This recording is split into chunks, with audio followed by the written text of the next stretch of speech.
नमस्कार। जनमानस विवेचना के YouTube चैनल पर आपका स्वागत है। मैं हूं अमलेंदु भूषण खां। आपको याद होगा प्रधानमंत्री नरेंद्र मोदी कुछ दिनों पहले केरल गए थे, जहां उन्होंने कई परियोजनाओं का उद्घाटन किया था।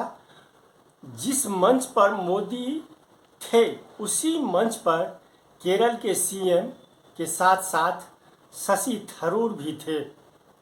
मोदी ने उस दृश्य पर जो कहा था, आज कई लोगों की नींद हराम हो जाएगी और अंदर ही अंदर जल रहे होंगे।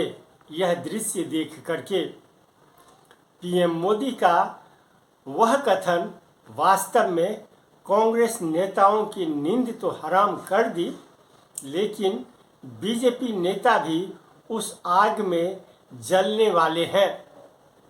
और सबसे बड़ा झटका विदेश मंत्री एस जयशंकर को लगने वाला है। इसको समझने से पहले ऑपरेशन सिंदूर को लेकर के जो सांसद विदेश गए हैं उस पर हम बात करेंगे। एक टीम का नेतृत्व करने की जिम्मेदारी प्रधानमंत्री नरेंद्र मोदी ने शशि थरूर को दी है। थरूर की नेतृत्व वाली टीम ही अमेरिकी राष्ट्रपति डोनाल्ड ट्रंप से मुलाकात करेगी और सीज फायर की रणनीति पर चर्चा करेगी। माना जा रहा है कि जब टीमें विदेश दौरे से वापस होगी तो पीएम नरेंद्र मोदी अपने कैबिनेट का रिशफल कर सकते हैं। कैबिनेट रिशफल में जिन मंत्रियों का पत्ता साफ होने की संभावना है उनमें विदेश मंत्री एस जयशंकर, रेल मंत्री अश्विनी वैष्णव और पेट्रोलियम एवं नेचुरल गैस मंत्री हरदीप पुरी का नाम सबसे आगे चल रहा है। At the start of the operation, we had sent a message to Pakistan saying we are striking at terrorist infrastructure. We are not striking at the military. So the military has an option of standing out and not interfering in this process. They chose not to take that good advice.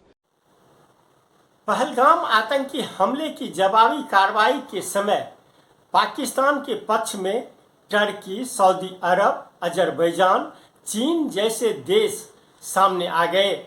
साथ ही IMF अंतर्राष्ट्रीय मुद्रा कोष ने करोड़ों रुपए का कर्ज पाकिस्तान को दे दिया, जबकि भारत पाकिस्तान को कर्ज देने का विरोध करता रहा है। पाकिस्तान इन कर्जों से हथियार और अन्य सैन्य साजो सामान खरीद सकता है, ऐसा माना जा रहा है। इसलिए भारत ये चाहता था कि IMF लोन न दे, ताकि भारत में जो आतंकी घुसपैठ और ये कार्रवाई करवाता है पाकिस्तान, उससे बचा जा सकता है। एस जयशंकर की बेचैनी इस तरह भी देखी जा सकती है कि डिफेंस मिनिस्ट्री की खबर विदेश मंत्रालय में पत्रकारों को दी जा रही थी, यानी प्रेस कॉन्फ्रेंस जो पाकिस्तान पे हमले किए गए, जिस तरह से वो आतंकी ठिकानों पर हमले किए गए, उसकी जानकारी डिफेंस मंत्रालय अपने मंत्रालय में न दे करके डिफेंस मंत्रालय के अधिकारी विदेश मंत्रालय में जाकर के देते थे। सबसे पहला press conference national media centre में दिया हुआ था, लेकिन बाद में वो जो ही प्रेस कॉन्फ्रेंस हुआ वो विदेश मंत्रालय में किया गया। हालांकि एस जयशंकर भी राजनीतिज्ञ रहे हैं।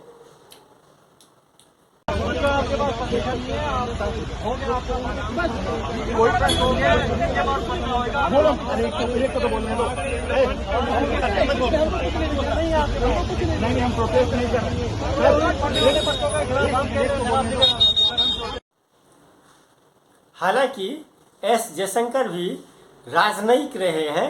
शशि थरूर न सिर्फ राजनयिक रहे हैं बल्कि राजनीति के मजे हुए खिलाड़ी भी माने जाते हैं। शशि थरूर अपनी पत्नी सुनंदा पुष्कर की मौत के मामले में फंसे हुए हैं, जिसके कारण उनकी बेचैनी बढ़ती रहती है।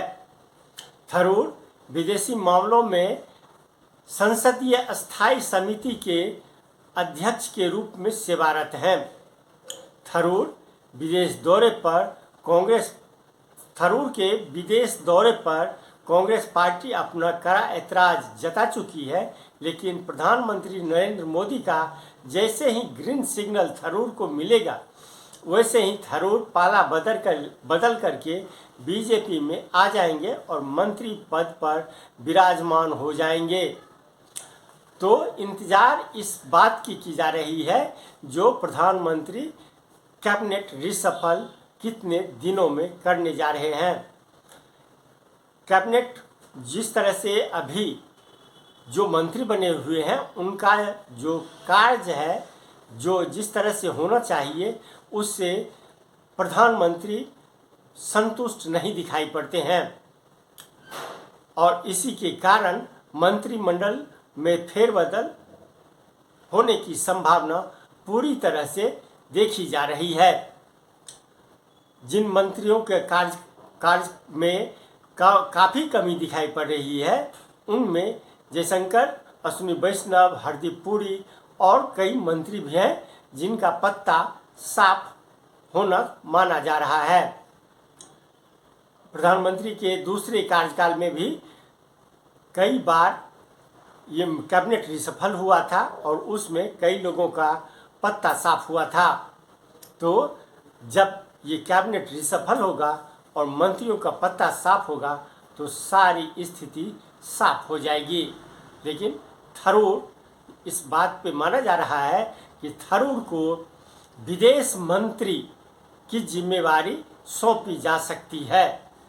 ये थरूर अमेरिका में रह चुके हैं, राजनयिक रह चुके हैं और कई विदेशी ये जो संगठन है उसमें भारत का प्रतिनिधित्व शशि थरूर कांग्रेस के ज़माने में कर चुके हैं। इसलिए माना जा रहा है कि शशि थरूर को विदेश मंत्रालय की जिम्मेदारी प्रधानमंत्री नरेंद्र मोदी सौंप सकते हैं।